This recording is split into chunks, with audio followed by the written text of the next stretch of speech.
Bago po tayo magsimula sa kwento natin sa araw na ito, invite ko lang po kayo na mag-subscribe at bumisita sa ating pinakabagong channel, ang Motopol. Adventure vlogs po ang gagawin natin doon. Kasama ang ating motor, pupunta tayo sa mga magagandang lugar, kakain ng mga masasarap na pagkain, at gagawa ng mga hindi natin masyadong ginagawa. Samahan niyo po ako magdakbay, ma-amaze, mamangha sa ganda ng ating bansa. Kaya muli, ini-invite ko po kayo mag-subscribe sa bago nating channel, ang Motopol. Uploaded na po yung pinakauna nating episode doon, kaya ano pa pong hinihintay ninyo? Subscribe na po at kita-kits po tayo doon. Maraming salamat po.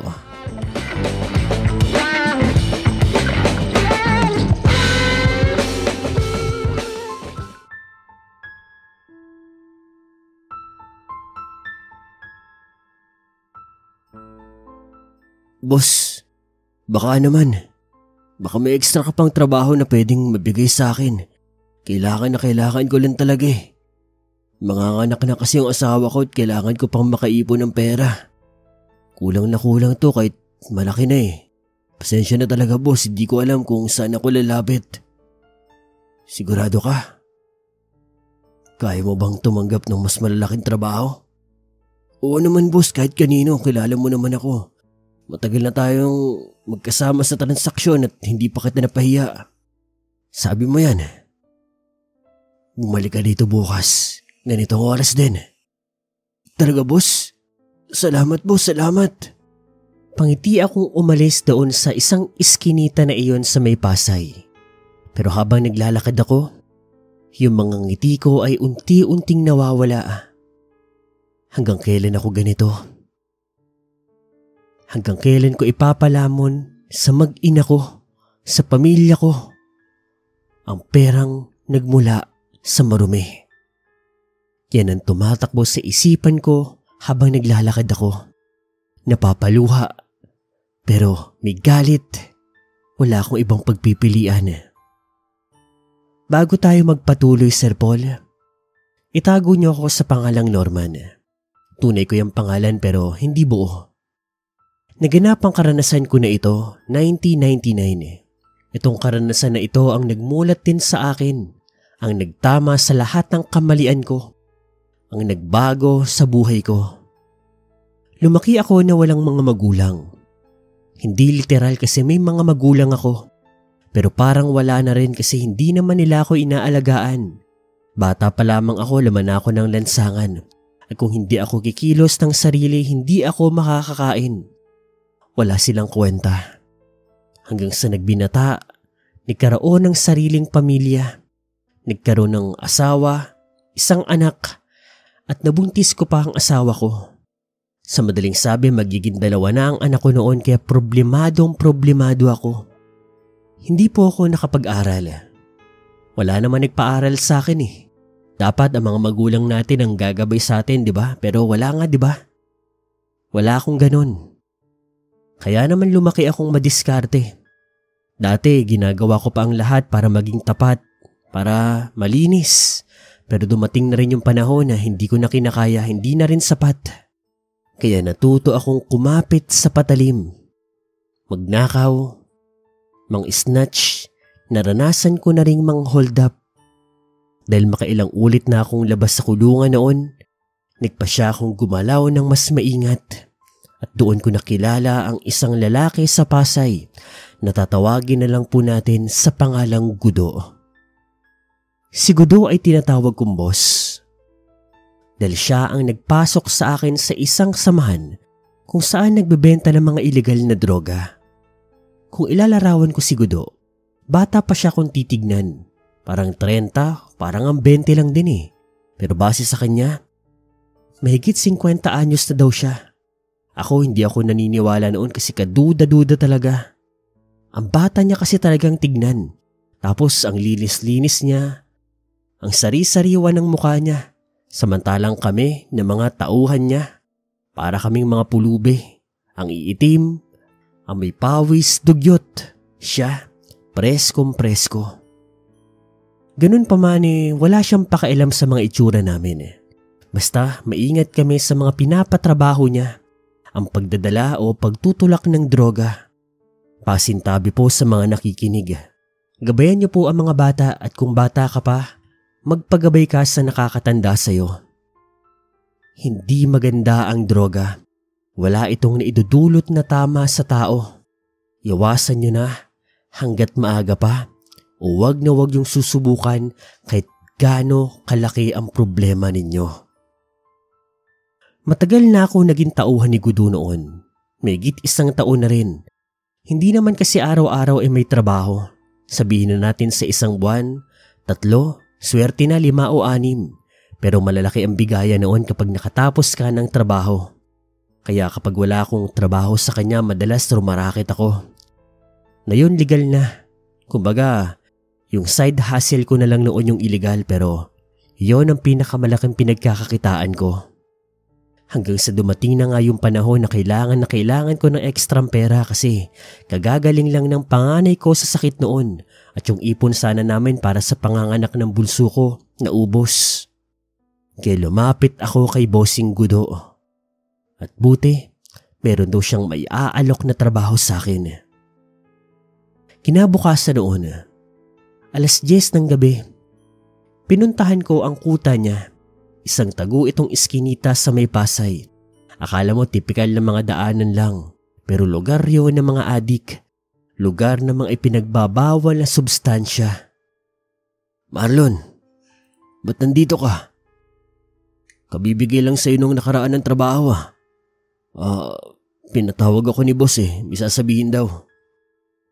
Sige. Miski yung mga kasamahan ko sa ganoong trabaho ay nagtataka rin. Kasi kapag sumobra ka ng trabaho sa 1 buwan, pagdududahan ka na.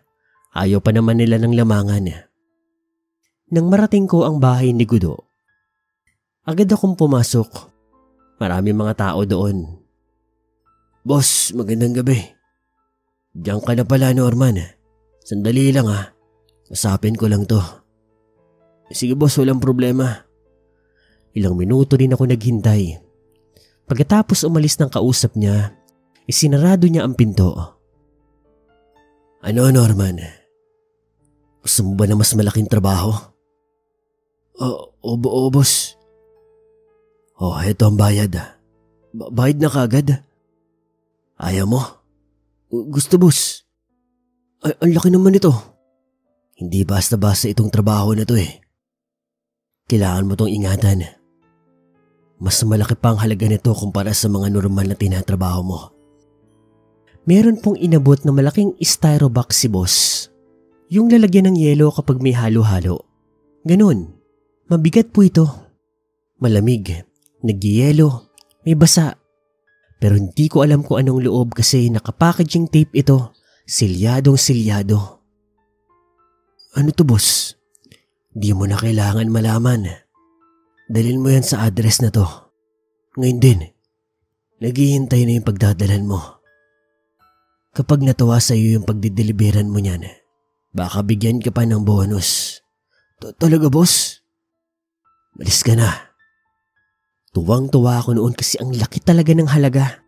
Doble o triple sa kinikita ko. Tapos yung pag-asang pwede pa ako magkaroon ng bonus, syempre hindi ko tatanggihan yon. Swerte po. Doon lang din naman sa Pasay yung lokasyon pero dulo-dulo. Hindi ko nasasabihin kung saan. Basta yung lugar na to, medyo maayos na to kumpara doon sa amin. Sa amin kasi medyo squatters area. Pero doon medyo maayos yung mga kabahayan. Isang magarang bahay ang tinumbok ko ng address. Nagdadalawang isip pa nga ako kung magdo-doorbell ba ako o hindi. Pero dahil gusto ko nang makauwi, nilakasan ko na lang ang loob ko. Sana wag ka ako entrapment. Pagpindot ko ng doorbell, makailang segundo lamang nagbukas na ang malaking gate. Nakita ko ang isang lalaki at isang babae. Para silang magnobyo-nobya. Daran ko lamang, pero ako noon, sa hirap ng buhay para bang dinoble ko ng edad nila. Ina ba yung delivery namin mula kay Gudo? Oo, ma'am. Pasok ka. Sige po. Pinapasok ako ng dalawa. Nakita kong nilock nila ang gate. Medyo kinabahan at napalunok ako. Yossi, Brad. Sige ho. Sumindi ako ng yosi. Kuya, gusto mong uminom? Hindi na ma'am. Alis na rin ho ako. Dito ka muna. Kailangan namin malaman kung ito ba talaga yung pinadeliver namin. Sige ho. Han, kuha ka ng kutsilyo. Pabukas natin kay kuya. Hindi nagtagal ay bumalik yung lalaki. May kutsilyo na itong hawak at malaki. Itinutok niya ito sa akin. Boss, kung magbukas. Nanginginig ako noon. Minaba ko ang sigarilyo ko. Kinutkot ko yung tape, hiniwa ko yung mga nakatali. At nagulat ako sa tumambad sa akin sa loob.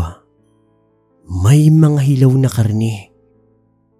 Pero hindi ito karne ng hayop, kundi karne ng tao.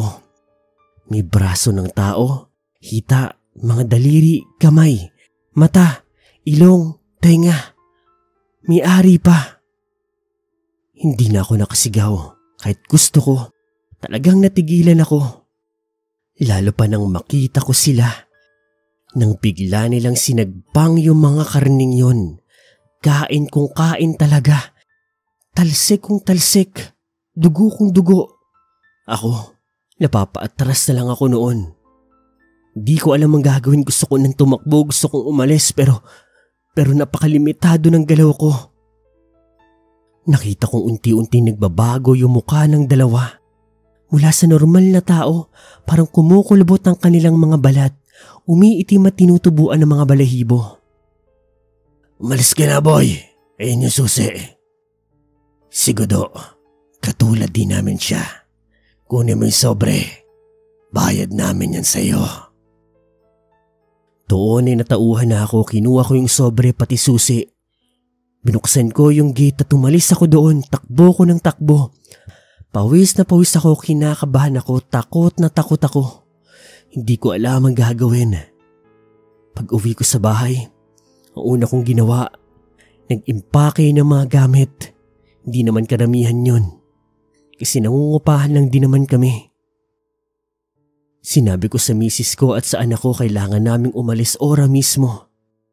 Kung ganong klaseng nilalang din si Godo, hindi na kami ligtas. Sobra-sobra ang pera na iyon, Sir Paul, para makapagsimula ng bagong buhay. Umuwi kami ng probinsya. May kamag-anak naman yung asawa ko. Doon kami nagbagong buhay. Kinalimutan ang buhay Maynila. Hindi ko lubos akalain na kaya ako umuwi ng probinsya ay para makaiwas sa mga nilalang na katulad ng aswang. Kasi ang buong akala ko na ang mga aswang sa probinsya yan matatagpuan. Pero mali. Nasa Pasay sila.